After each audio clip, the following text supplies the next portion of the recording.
So I went to a boarding school for the last 2 years of high school. It was not a very good school. You have not heard of it, so stop asking. It was not a very good school. It was a school called a second chance school. Second chance boarding schools draw kids from two different worlds. Sort of poor kids who no one in their family has gone to a boarding school before and they don't know what they're doing, like me. And rich, wealthy kids who have a lot of family members who've gone to boarding school, who themselves have gone to different boarding schools and gotten kicked out for something egregious like selling Coke. Kids like Roger William Ben Voorhees, who is in my AP English class in 11th grade. That is a real name, in part because I couldn't think of a more ridiculous pseudonym, but also because I want you to remember it. I had a relentless biological teenage crush on Roger William Ben Voorhees III. It was insane and it was painful. I had to keep my mouth clamped shut around him so my ovaries didn't climb up through my throat and attack his face. I'm not going to say I was a nerd, but at the time my dream of my life was to be a Latin professor. And my major flirting technique was to stare longingly at the back of his head, and then if he turned around really quick so he didn't see me staring. We were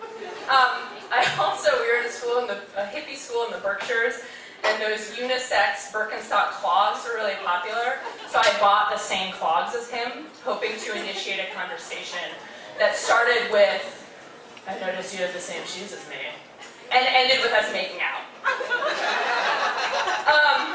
Sad to say, that conversation never happened, nor did any form of conversation happen between the two of us. The class ended, the year ended, and I went home lonely and bereft.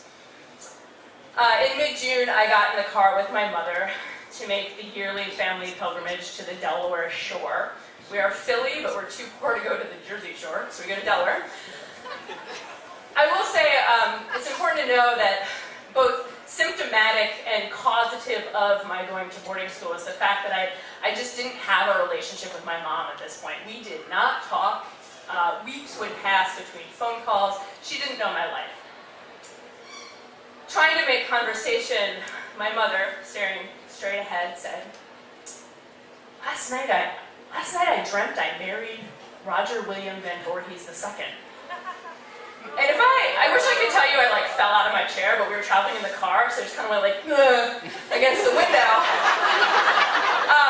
But I'm a hormone-driven teenager who hates my mom, and I'm trying to play it cool. So staring straight ahead, I said, "Who is Roger William Ben Voorhees II?" I fucking knew exactly who it was. And my mother proceeded to tell me this story. When I was living in New York in the 80s, no, I was not doing cocaine, stop asking me, I dated Roger William Ben Voorhees II. He was rich and wealthy and from New York and so attractive. I'm just biologically attracted to him. And he asked me to marry him, but it didn't feel right. So I said no. My mind was completely blown out of the back of my head. Roger William Ben Voorhees III and I were from two completely different worlds. But in some universe, our parents had dated and almost married and almost procreated. What did it mean? What I settled on was that we were somehow like cosmic astral twins or versions of the same person who had been split together before birth. And years later, what I realized that something that it was saying was that I wasn't so different from my mother. But again, at 16, I'm a hormone-driven teenager.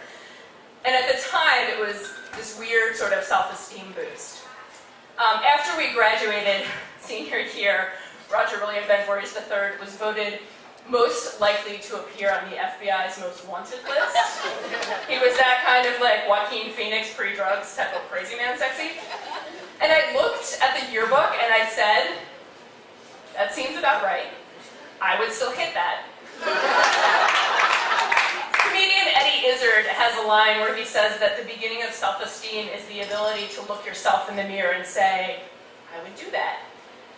And somehow, being so desperately, biologically, ovary-driven, attracted to my cosmic astral twin was the very first time that I was able to look myself in a mirror and say, I would totally hit that.